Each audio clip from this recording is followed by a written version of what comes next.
Chapter 1. The King David Hotel, Jerusalem, October 1979, 5 months before the beginning.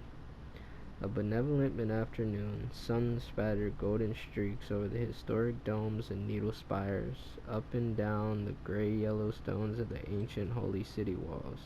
A bottle of Schweppes bitter lemon, a pot of English breakfast tea, and a cold Maccabi beer were brought to the three old friends sitting on the pretty hotel terrace. It is a fact recorded in several news correspondent notebooks, though not as yet in their newspapers, that a sacred and very secret Jewish brotherhood had existed in Western Europe, America, and Israel since the end of World War II. The group was composed of working men and women, of farmers, entertainers, taxi drivers, of wealthy doctors, solicitors, merchants, rabbis, of important government leaders, and elite army officers. No matter how these men and women earned their living, however, the sworn purpose of the Kabul thrust another task on them. They were to remember the terrible Holocaust, every last adherent detail. They were to protect against another unholy conflagration with their lives if need be. They were to relentlessly hunt down those responsible for the first abomination against the Jewish people and against mankind. Two of the three friends clustered together on the hotel terrace were the secret brotherhood's original leaders. The third was a woman, a wealthy contributor from America. Seated as they were in view of the gates of Old City, the three made a curious and memorable portrait, a noble picture worthy of exhibition in the Jewish Museum. Benjamin Rabinowitz, Michael Ben, a combined age of 226 years, all survivors of the Nazi death camps 35 years before. The previous evening, Elena Strauss and Ben Iben had jetted to Jerusalem after receiving an urgent message from Rabinowitz. The time has come to remember our sacred pledge. The Fourth Reich is about to rise. It is time to conclude the discussion stage of our plan to once and forever stop the enemy. Hector Berlioz' Symphonie Fantastique, then a BBC News broadcast, served as civilized background for the several private conversations progressing in grunts and murmurs on the grandly elegant hotel terrace. The clean smell of almonds and oranges were everywhere in the air. Out on the streets of Rehavia, Arab cab drivers could be heard mischievously blaring their Mercedes taxi horns. Out there, too, Hasidim tourists trudged along in their broad hats and stiff beards, pointing at Moses's Montefiore windmill, acting as if the Baal Shem Tov himself were standing at every cross street. In the beginning of their meeting, the three old friends merely chatted, the most casual talk possible under the circumstances. They sipped their drinks, and they offered opinions on a recent Black September bombing of a children's school bus in Bayat Vegan. They spoke of a best-selling book from England, which had documented that the PLO was receiving huge sums of money from neo-Nazis living in southern France. They gave Freudian interpretations of Teddy Kollek's grand reconstruction dreams for Jerusalem. 82-year-old Elena Strauss managed to smile a few times, especially when they shared an old story that was the best. But when they finally began to talk about the most sinister topic, when the loathsome Reich was brought up, the wizened old woman's hands knotted in a tight fist. She could barely breathe. A single word, a single idea was pounding on her brain. Danger. No matter what good we are able to accomplish, the Nazis get wealthier and more powerful. Benjamin Rabinowitz began. In South America, in West Germany and Austria, even Chicago and New York, in the south of France, they were indeed ready again, Elena. Michael Ben Iben elaborated. I've seen it with my own eyes. Their wealth at this time is astounding. the opulent estates you know about, and the gold and diamond reserves. What you don't know about are the legitimate businesses all over the world, the so-called multinational companies run with the Reich's money. Automobile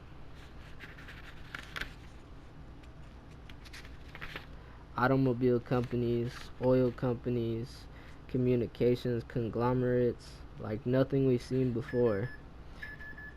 Benjamin Rabinowitz now began to elaborately review his plan, his proposal to silence the Reich once and for all time, the financing of which was the chief reason for the important Jerusalem meeting. When Rabinowitz finished, tears were pooling in the soft brown eyes of Elena Strauss. The dead weight, sadness, and disappointment she was feeling right then were too much for her frail, weakened body. What Elena Strauss had to do next seemed an impossible task. What she had to do seemed like a betrayal. The wealthy American woman stared across the table at hawk-like Michael Ben Ibn, perhaps the bravest Nazi hunter next to Simon Wiesenthal and Dr. Michael Ben Zohar. She looked at shrewd, feisty Benjamin Rabinowitz. Such old friends, she thought. Such a wonderful, courageous alliance they'd shared. Even more so because so very few people knew of their heroics. Somehow, all three of them had survived the German death camps, Dachau, Auschwitz, and Treblinka.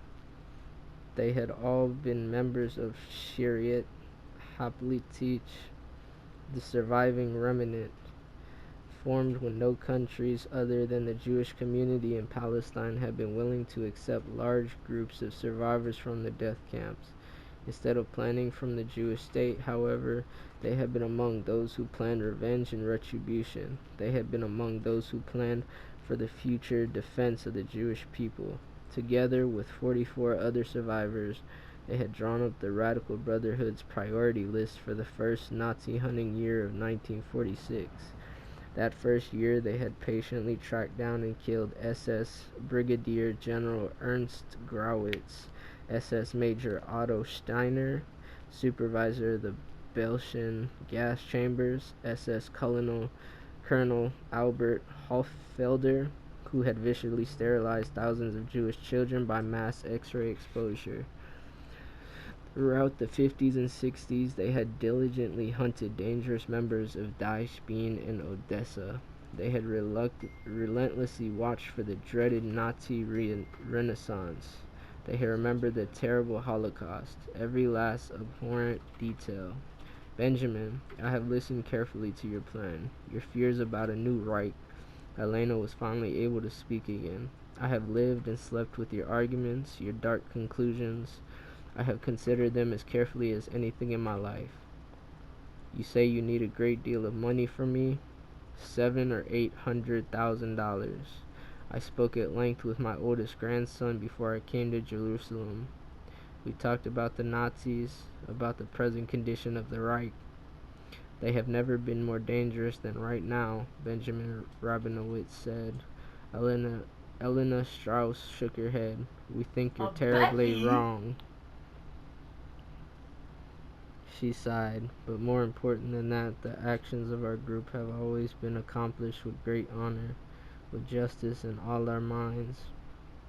No matter how strong our enemies become, Benjamin, Michael, we must never go down to their Hun, barbarian level. This is the secret strength of the Jewish people, I believe. This is one reason we have survived. I don't believe we should act against our enemies now, not in this hateful manner.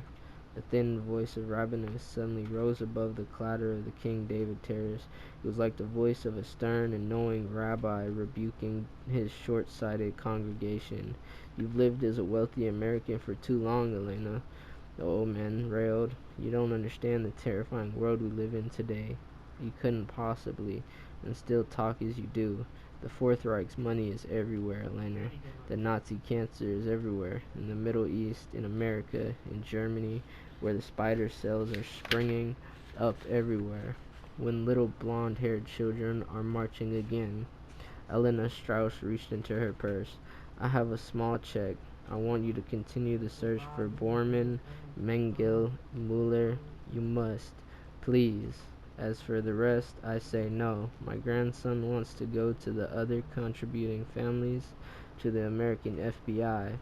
If necessary, we would break our vows to stop a dangerous confrontation at this time. You are taking away the last possibility of justice ever being accomplished for the 6 million. I will not allow this to happen. No, no. The American woman's face was drawn tight. Her eyes were filled with rage. Neither Benjamin Rabinowitz nor Michael Ben Ibn could believe that Elena Strauss would even speak of breaking their blood oath. For a moment, they were numb. Benjamin Rabinowitz's mouth was filled with bile. He thought he was going to be sick on the hotel terrace. Elena Strauss was turning them down at the worst possible time. The elderly woman suddenly stood up from their table. She was trembling, blinking her eyes very rapidly. I have been feeling bad this fall, sick, old, which I am. I should go back to my room now. This is a hard day for me, too. Mrs. Elena Strauss bent and gave each of the old men a quick hug. They each hugged her back. The sadness was overwhelming in its intensity. 35 years. Now, threats. The breaking of oaths. There were tears in all their eyes as they embraced. It was like the hollow, numb, empty feeling that comes on first hearing of a friend's death. Benjamin, Michael, Shalom. She is a very, very old woman, a good woman, Michael Ben Ibn whispered after Elena had disappeared back into the hotel. Perhaps in a little time she'll come to understand, Benjamin. Are you all right, Benjamin? Benjamin Rabinowitz folded his thin arms and moaned softly. There is no time not to understand. If only I had made her see the terrible danger we know is there, Michael. The fault is mine. Oh, Moshe. No one but Jews would protect other Jews from our enemies. You know that. Michael Ben Ibn nodded sadly. He knew. He knew it all too well.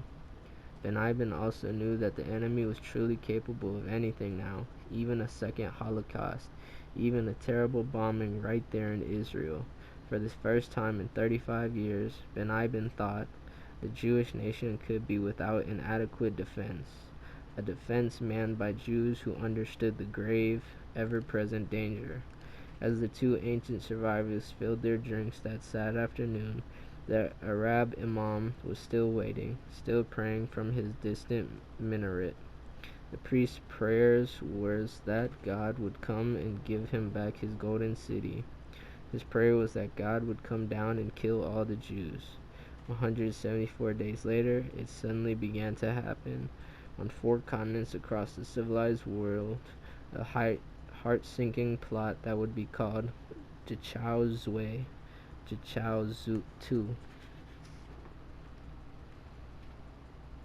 Book 1, Dr. David Strauss, Part 1. Chapter 1. Scarsdale, New York, April 24, 1980. One day before the beginning. Along the dark, gray country roads there were Tudor and Norman mansions with 8-foot-high hedges and pollard trees. There was a striking chimney red tennis court with high white referee chairs where a rich adulteress named Norma Lynch had been shot to death in 1943. There were rigidly rectangular cream and lime green tile swimming pools and trendy bumper stickers, honk if you believe in tennis, and post roads, James Fenimore Cooper streets, leather stocking lanes. These things, in fact, were the rule of thumbing one's nose in that part of Westchester County where Dr. David Strauss and Alex Rothman had grown up, where the American part of the story has its beginnings, where the nightmares begin. The April day that made the village infamous had a scratchy, nervous quality about it. It left an uncomfortable feeling in Vulcan's mouth, like sweater fuzzballs under his tongue.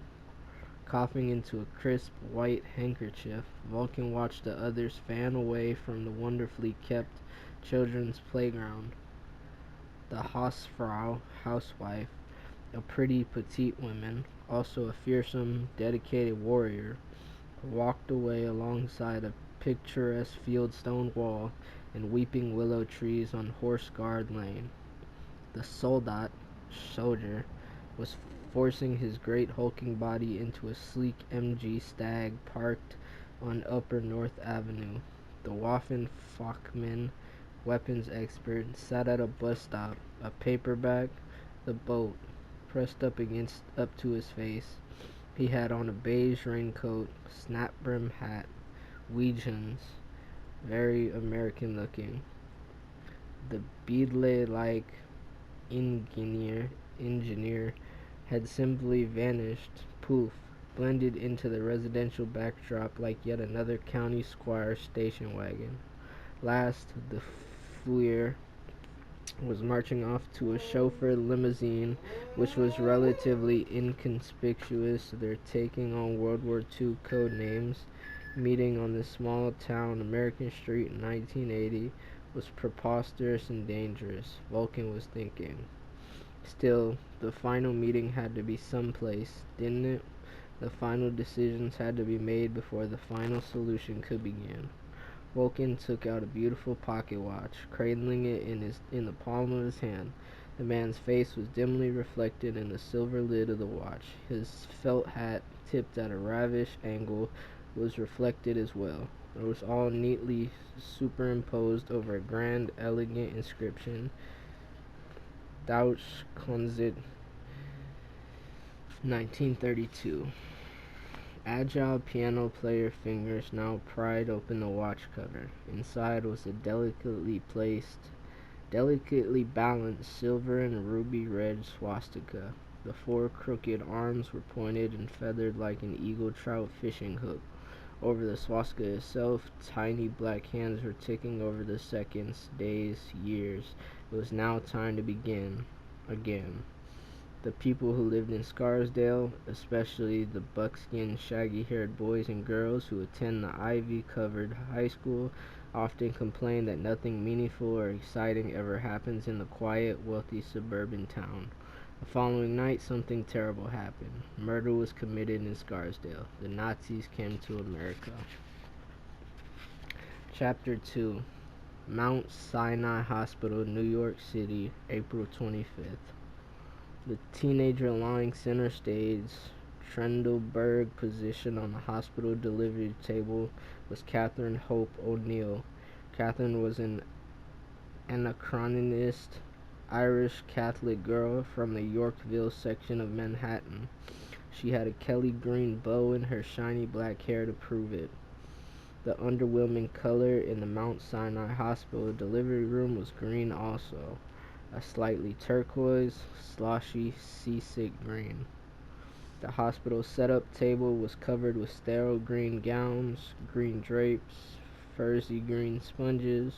A wrinkled sheet was laid underneath the delivery table like a big green mistake. The evaporating, dying cookie monster, Dr. David Strauss had called it. At 2:45 a.m., with a cup of lukewarm New York regular and a stale Danish sloughing back and forth in his stomach, all that 37 teenager was, "Well, Kath, I guess in about a week or so you're going to have a baby." "Boo," the head nurse, Mary Cannell, managed a half smile. "Hey, what do you guys expect at 2:45 in the morning? Robert Klein? Steve Martin, maybe?" Catherine O'Neill's cervix was fully dilated now, and she was pushing hard to expel her baby. "Push, push, push," one of the nurses was chanting like a medieval midwife. "Just a little girl," David Strauss was thinking as he stood over the delivery room scrub basin.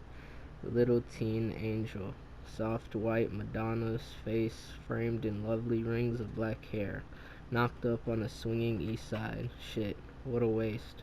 According to her chart, Catherine O'Neill was 17, unmarried, uninsured, and much too young to have babies.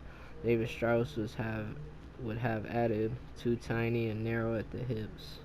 which was probably why the fetal monitor read 101, about 19 counts slower than it should have been. David Strauss hurried into a loose-fitting scrub suit. He tugged his sewing thimble cap on over his thick black curls, tied on the mask, booties, and as he always did right about then, David Strauss suddenly felt a great wave of very adult responsibleness. For the next 15 minutes or so, he was a doctor. He was an adult. One of the nurses, who was busy listening to the O'Neill baby with a fetoscope, suddenly called out across the room, "The heartbeat has stopped, David." David Strauss, the anesthesiast, and the attending resident ran to the delivery table. Catherine O'Neill was undergoing the most severe contractions. The girl was sobbing, calling out a boy's name. The small breasts under her hospital tunic were hard fists with sharp, tiny points. A pair of forceps appeared in Dr. Strauss's hands, glinting in the overhead kettle drum lights. The forceps descended between Catherine O'Neill's trembling legs. Then David was hoisting a baby girl up into the limelight, letting its blood rush back for nourishment. The umbilical cord was carefully snipped. David whacked the baby's bottom extra hard. Prolapsed cord. The young doctor tried to sound calm and usual. A prolapsed cord meant that the umbilical cord had been compressed between the baby's head and the mother's pelvic bone. Oxygen had totally been cut off. The baby girl still wasn't breathing. Strauss's 6-foot 1-inch frame was bent. He gently blew into a tracheal catheter, trying to force oxygen into the baby's lungs. More heat. He wanted the infant table warmer. Adrenaline, the resident tersely instructed at Strauss's side. In the terrible machine quiet of the Mount Sinai delivery room, David Strauss underwent nearly 15 minutes of the tensest, most draining exercise and strain he could imagine. Finally, his dark, thick head of curls flew back. David Strauss moaned. He looked down on the O'Neill baby. She looked like a sleeping little doll. "Oh, screw me," David said. "Just screw everything." He walked over to the delivery table and leaned down to the ward toward the 17-year-old. David Strauss then hugged Catherine O'Neill, something that was so absolutely forbidden by hospital rules it wasn't even covered in the regulations. "Oh, doctor, doctor, doctor," the little girl sobbed into his hair. "I just want to die too." It was 3:09 a.m. on April 25th. For David Strauss, the death of the O'Neill baby wasn't the worst thing that would happen to him that day. It wasn't even in the top 10. Chapter 3. Scarsdale, April 25th. Winding along the pretty duck pond and tree-infested Bronx River Parkway that night, feeling familiar, pleasant vibrations rising up from their 64 Mercedes 190, their New York City shit-kicker, the Gray Ghost, David Strauss couldn't help thinking that he and his wife, Heather, basically had most of the things they wanted in life. Sometimes, after the death of young Catherine O'Neill's babies, for example, David wondered if he and Heather didn't have too much of a good thing. Less than 2 months earlier, David was thinking as he maneuvered the two skinny parkway lanes, he and Heather had bluffed their way past the stuffed shirt, blue stockings co-op board of the Beresford building on Central Park West. They were now the comparatively young landlords of a high-ceilinged 8-room park and Riverview penthouse in one of New York's landmarks, snobby apartment buildings. Right in the lobby of the 47-year-old building, David also owned a neat oak-paneled office where he wore a white shirt and Brooks Brothers striped tie every day, where he practiced efficient, sometimes inspired medicine for women ranging from a world-renowned 51-year-old playwright quietly having an illegitimate, I like to think of her as a father, to the more conventional problems of pap smears, pelvic examinations, yeast infections, menopause, and Primarian dispensation. Heather, an ear, nose, and throat specialist, preferred working out of Mount Sinai on 100th and Madison, but she too loved their apartment in the Beresford. That night, Heather had worn a formal Yves Saint Laurent dress from Saks. She'd also had her long blonde hair tipped and censor permed at Suga. Heather was looking very spiffy, David was thinking, as the two of them sped along.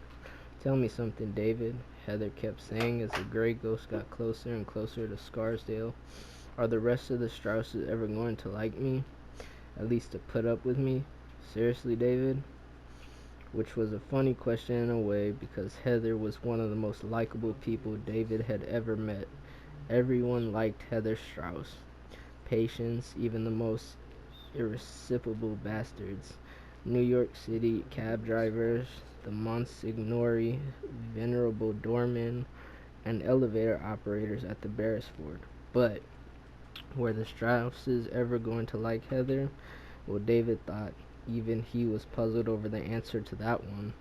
All for three simple-minded, medieval, and pretty stupid reasons. A. On Sunday mornings, maybe 12 times a year, Heather attended services at St. John the Evangelist's Church. B. She ate Oscar Mayer and Nathan's famous hot dogs. C. She identified with characters out of Captains and the Kings and John Updike, instead of 7th Avenue and Chaim Potic. In other words, Heather Duff Strauss was a blonde-haired, sparkly, blue-eyed, wonderful human and lovable shiksa, David's wife, his best friend, the top, as the old Cole Porter song had so nicely put it. Chapter 4. The housewife was just finishing her forced surveillance walk past the mesmerizing lights of the Strauss mansion in Scarsdale. She strolled past the rolling front lawns of the moon-flooded estate and down alongside a long stone wall trailing geranium vines. She approached a copse of maple trees loitering at the end of the block like a shadowy street gang.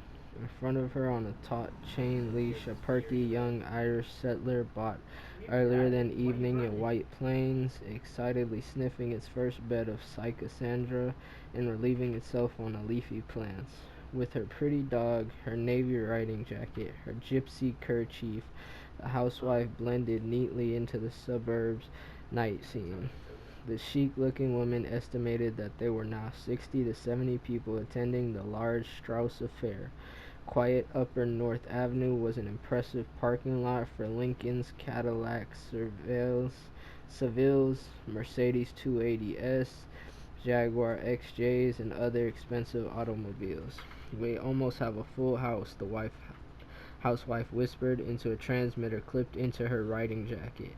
As she passed a side view of the house, the woman fingered round, bumpy objects in a special pouch sewn into her sports jacket. The bumpy objects were white phosphorus grenades, the kind that had been used to raise entire villages in Vietnam and Cambodia.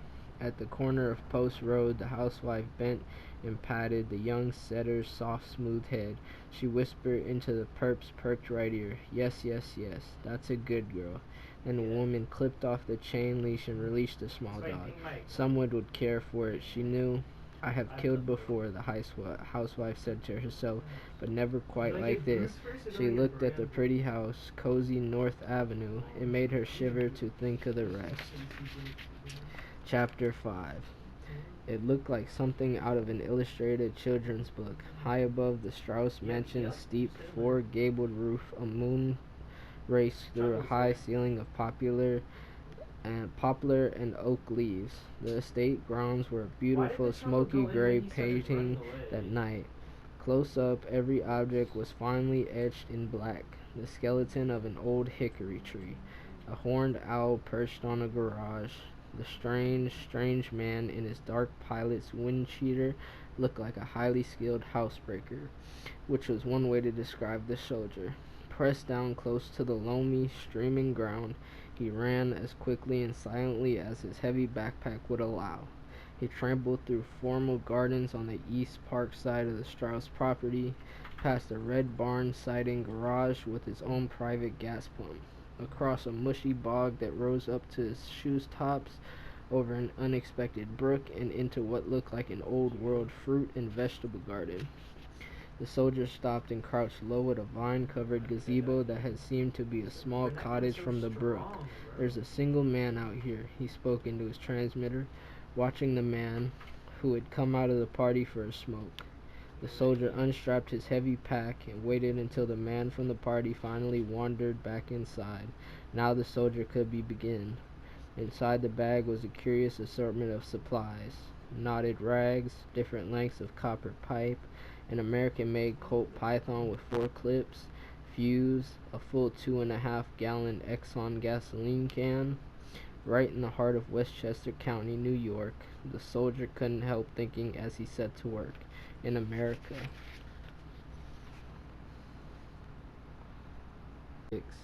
David and Heather climbed out of the dusty, rusted gray Ghost, arm in arm. They walked toward the imposing 41-room manor house where David had grown up. "Where's the salsa band and welcoming committee you promised?" Heather whispered in David's ear. "Inside." David tapped his knuckle against the house shingles. "The other side of these great half-timbered walls with bells on their toes, I'll bet." Inside the grand Tudor house, the two of them were semi-prepared to meet the mainstays of David's immediate family: Strausses, Cohens, Hales, Loebs, Lehmans, Kleins, so many relatives, only David's older brother, Nick, who would be appearing on NBC TV on the 52nd Academy Awards, which was the ostensible reason for the party. Just thinking about Nick the Quick brought a smile to David's lips. Nick was what their grandmother Elena called a tumbler, a big, lovable clown who maybe was going to turn into a successful, alright Nick out in Hollywood. The closer he got to the big house, though, the more serious second thoughts David had about the tricky evening ahead. For one thing, some of the people inside had actually boycotted his and Heather's wedding 2 years before. Some of them still hadn't met Heather Duff Strauss. "Hello." "Oh, hi there, Mrs. S." Heather was looking as pale as the gray ghost as she and David stood on the stone front porch. "Just practicing my act," she assured David, both of them looking up at the great glazed bay windows. "Okay, let's do it." Heather took a deep breath. "Twang your magic plunker, Froggy." "Bang the brass knocker, Davo. I'm as ready as I'll ever be." David couldn't help smiling at his wife. Just then, though, the big wooden door seemed to open by itself. "Aha!" said a flaming red moth and fluttery blue eyes, David's great-aunt Freda. Everybody. David and his girlfriend are here." "Oops." "Oops is right, Aunt Freda." David held Heather's arm tightly. "Freda, this is my wife of 2 years, Heather." "Heather, welcome to the North Pole." Not unexpectedly, the exact tone of voice of the large catered party was difficult to pin down and isolate. Its part very sophisticated cocktail party. Heather looked around at chiffon empire gowns and tuxes, at Queen Anne side chairs, Cromwellian tables and cabinets, expensive art on every available wall space, and its part New York delicatessen service crew reunion. David smiled. Niches, sour pickles, the herring and cream sauce. Also, it's part Irish wake, I think, and part Indian suti, and part United Jewish appeal breakfast. Remind me to take you to one of those sometime. Technically, it was Nick's day, only in the Strauss view of the world, that made it the whole family's day, which meant that everyone attending the gala party was up for an Academy Award that night. The entire Strauss family, after peeling off from Yenta Aunt Freda, from Uncle Milt, Colonel in the Army Reserves, 10 million a year salesman for Prudential, David and Heather were roadblocked by Aunt Shirley Lehman, who was a trustee of the Brooklyn Museum, even though she lived in Tarrytown now, and who was writing a Shichi novel about East Side housewives called Pure Vanilla Extract. She set Heather and David in front of Degas and Chagall and kibitzed until they both felt amazingly at ease and almost welcomed at the party. In fact, after being there for half an hour or so, David began to feel a vaguely familiar glow inside. He saw that Heather was being accepted into the family, and that Heather herself knew it. David Strauss found himself smiling. This was family, damn it. This was okay. It was better than okay. They blew everything out of proportion all the time. They badgered you. They made you dance the hurrah. They cut you up, down and sideways in incisive ways that went right to the bone marrow. But somehow, and David started to laugh out loud as he thought this, some way, they cared for you more than anybody else ever would. They loved Heather because he loved her. At one point, loud clapping started up around the huge, warm, familiar living room. People were clapping for David and Heather. Grandmother Elena's wolfhound rolled around the carpet, yowling and farting. David kissed Heather, and he felt a little warm tear on her cheek. "I'm really happy," Heather whispered. "I've never been happier, David." Chapter 7. This reminds me of Corey Grant and Grace Kelly in To Catch a Thief, David whispered to Heather as they crossed the upstairs hallway. "Or two of the little Japanese people in Godzilla Meets King Kong," Heather said, suggesting another cinema image. The two of them sneaked past the ancient ruins of David's old bedroom, past his father's 10,000 book study. Then David was slowly twisting the glass nub on one of the closed bedroom doors. The polished walnut door sprang open a thin crack. A blade of light sliced out into the hallway. They could both smell lavender water and sachet, and a boyhood epiphany closed around David. Expensive family cars that purred like cats, old family cats that made noises like broken down cars. Across a long, busily furnished bedroom, they saw 82-year-old Elena Cohen Strauss, David's grandmother. Prominent in the woman's very personalized bedroom were a dozen of her original paintings and etchings. A brace of cozy ottoman chairs, bedspread, drapes, and mirror frames, all done in matching flowered cotton. A wall of hard-covered books in German, English, Russian, and Hebrew, languages that Elena Strauss read and spoke. "So come on in out of the cold." Elena's eyes grew wide and surprisingly alert. "Your big brother is on the television any minute now." "How are you, Heather dear?" "What a pretty blue dress, very striking." "Hello, Davy. Come from some schmooze with your sick grandmother?" Both David and Heather started to smile. Since the 1971 automobile crash deaths of David's parents, Elena Strauss had once again taken control of the family's $80-odd million. That meant being chairman of the board for Samuel Industries, movie theaters, real estate, diamonds, chairman of the Cherrywoods Hotel Realty and Construction Company, director of White Plains Finishing Industries, and director of the Strauss Foundation for the Arts. Besides being entirely capable of the jobs, Elena gave the task of Volpone or Scrooge McDuck spirit that David found refreshing and wonderful. His grandmother had a pioneer's approach to life that was almost lost in America these days. Even at 82, David thought she was more self-sufficient in many ways than he was. David and Heather hadn't gone halfway across the room when the big-time small talk began. "The reason I'm not joining the party, why I couldn't go out to California, I'm feeling awfully, terribly sick, Heather and David. Dizzy spells, brain not always so connected with my muscles. What's wrong with me, Davy? You're the doctor." David and Heather pulled up to two of the ottoman chairs. "A high-priced consultation," Heather kidded. "You're 82 years old, Elena," David answered his patient's question. "You smoke, you drink, you fool around." Elena nodded in an exaggerated fashion. Her mouth made a perfect little red circle. "Ah, thank you, doctor. And how much will that be?" "She's been working like a charwoman for 71 years, you see. Elena personally watches out for the health and welfare of every living Jew in the world," David informed Heather. "Also, she still futzes around up at our family hotel, Because nobody else can run cherry woods, right? Not like you and Grandpa Sam could. David bent in closer to his grandmother.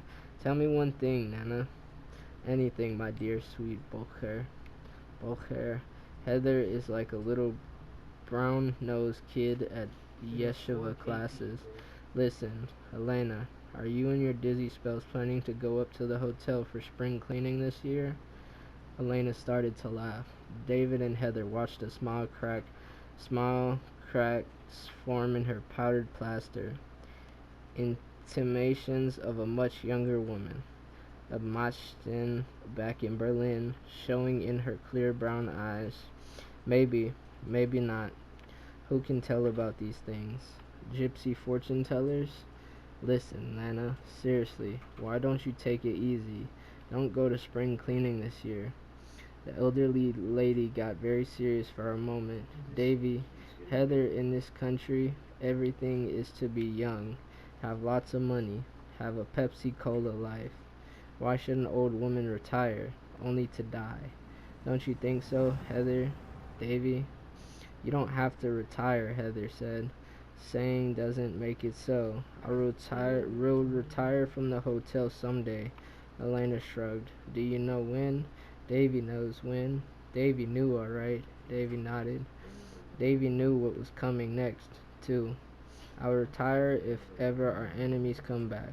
Only if they should attack Israel or something terrible. 1934, Elena said to Heather. I was a young woman in Berlin, the whore and drunk capital of all of Europe now. The same thing here in New York. 1934. Terrible economy in Germany, always blaming the Jews, Nazis marching in small towns, then in bigger towns, finally right in Berlin. Do you know Jabotinsky, Heather? I know Jabotinsky. David nodded. Zev Jabotinsky, great guy, the Jewish Garibaldi. You should read Jabotinsky, Heather. Zev Jabotinsky. That Jabotinsky understands the enemies of Jews like nobody ever has. David placed his hand over Elena's on the arm of her chair. All right, we'll both read Jabotinsky. Now tell us how you're feeling, Nana. Seriously. The old woman shrugged her narrow shoulders. She sagged back into her ottoman chair. Elena stopped being playful and gave David one of her wise old woman looks. For the moment, his grandmother was clearly being the head of the family. Read Jabotinsky, she said. Seriously. As she spoke the words, the colored television winked. The bedroom lights flickered. Probably Nazis up on the roof, David deadpanned, then winked at his grandmother.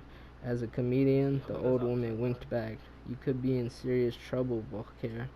Even when my incredible contacts, even in the Catskills, which I particularly own.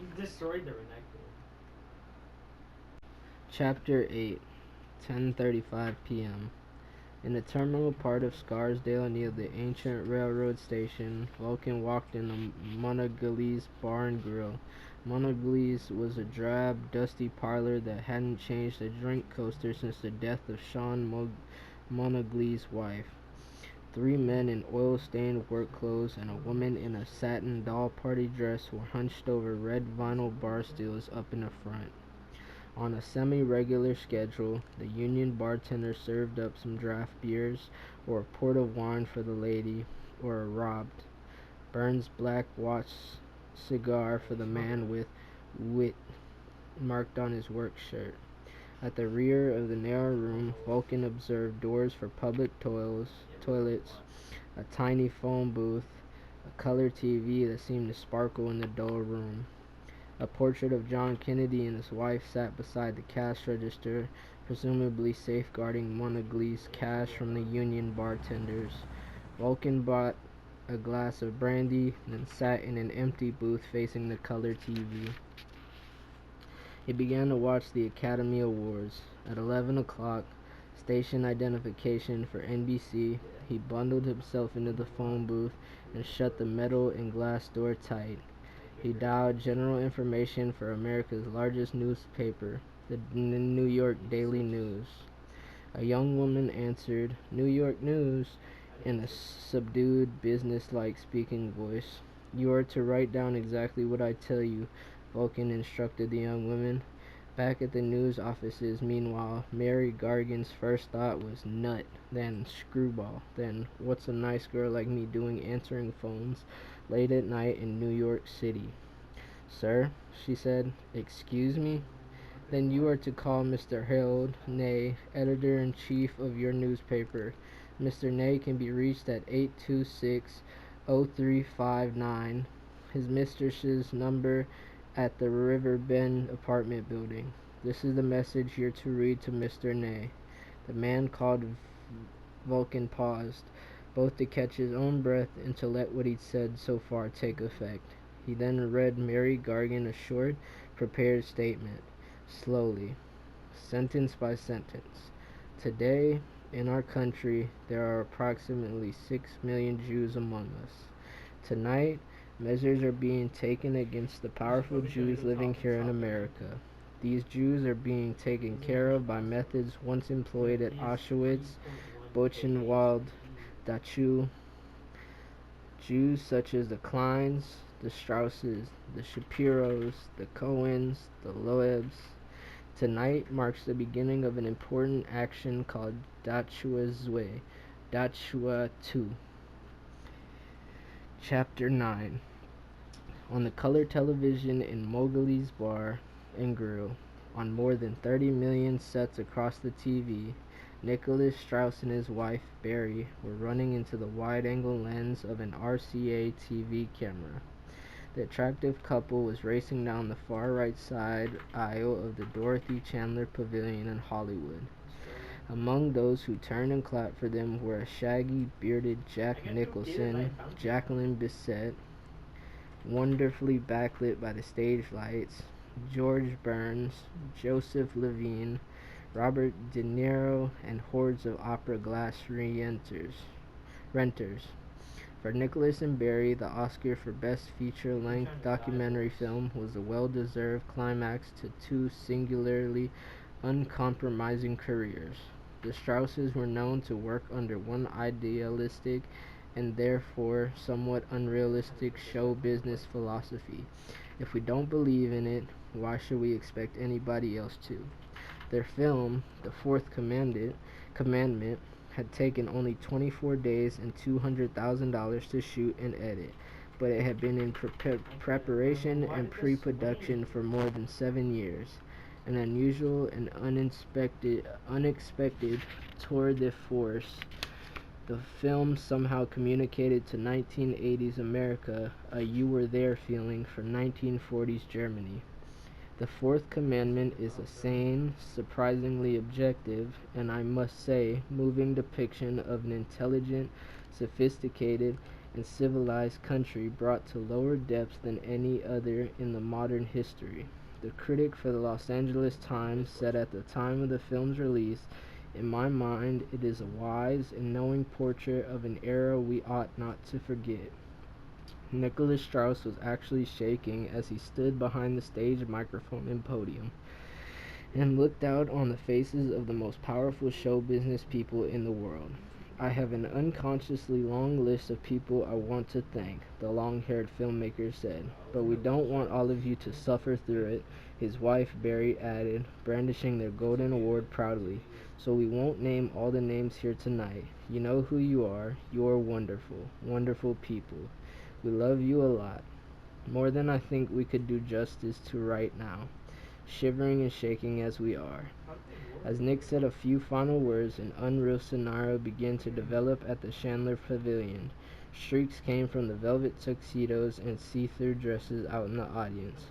A paunchy, balding man, Siegfried, had broken through the casual tuxedoed security and was now actually walking onto the stage.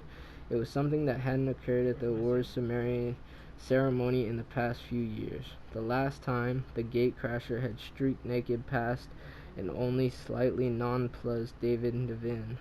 This time the intruder was screaming angrily and incoherently. Siegfried was waving an automatic revolver that glinted steel blue in the stage lights. Halfway across the stage, the man began to scream at Nick and Barry Strauss. He screamed in guttural German. Ich repräsentiere die Sturmtruppe.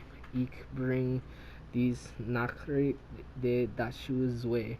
I come from the storm troop. I carry this message of Dachau too.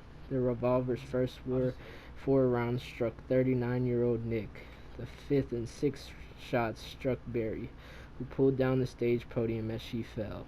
With the seventh and eighth shots, Siegfried succeeded in killing himself. 3,000 miles away, the long scream began for Dr. David Strauss and his family. Chapter 10. Oh my God, please no, please no. David Strauss's eyes were transfixed on the gleaming Zenith console television screen. Slowly then, David became aware of something else gone wrong. Elena was tottering forward in her stuffed chair. She was making a soft, gagging sound. His grandmother's eyes were dilated and fluttering wildly. Oh, Jesus, David, I think she's having a stroke. Heather helped him move the old woman over to her bed. I'll go for my bag. Are you still right here? Are you all right here with her? Heather waved him away. Yes, go, hurry. David had never seen Heather in a medical emergency before. Heather was a doctor now. He left her with his grandmother. David rushed out into the upstairs hallway. He had to get himself under control. He was a doctor. He had seen every kind of terrible emergency working in New York. Nick, Barry, Elena, oh please God, no. Then David heard windows breaking inside the Strauss house. Glass crashed and tinkled like an entire cabinet of crystal falling down. Wood split as if it had been struck by lightning in the west wing. The upstairs lights suddenly flickered. David glanced up as the hall lights fizzled into a dim yellow-brown. There was hoarse shouting and unbelievable screaming downstairs at the party. Children were beginning to cry out. Adults shrieked. David Strauss ran toward the center hall stairs to see what was happening. Intruders burst into the expensively furnished living room. They came through beautiful French doors leading out to formal gardens and a dining terrazzo. A pistol shot disintegrated a gold-framed mirror over the great fieldstone fireplace. A warning shot had been fired. Full attention was expected now. In the flickering lights of the room, the Strauss family stared in horror at hooded figures with drawn revolvers and pump-action shotguns. What they then saw terrified them. White-on-red Nazi armbands, the dreaded, vile swastikas. It was nearly impossible to believe that the next few minutes actually happened. A German-accented voice was calling out commands. All of you people, down on the floor. Down on the floor. You there, down on the floor. David had negotiated the last of the front stairs. He heard the incomprehensible instructions. No one will be harmed if you obey orders. A black-gloved fist came out of nowhere. David saw the gloved hand when it was too late to stop it. His nose smashed open. Faded Persian carpeting came flying up at his face. Tiny oriental birds flew toward him. Then there was nothing, only blackness. Heather Strauss could hear everything from Elena's bedroom.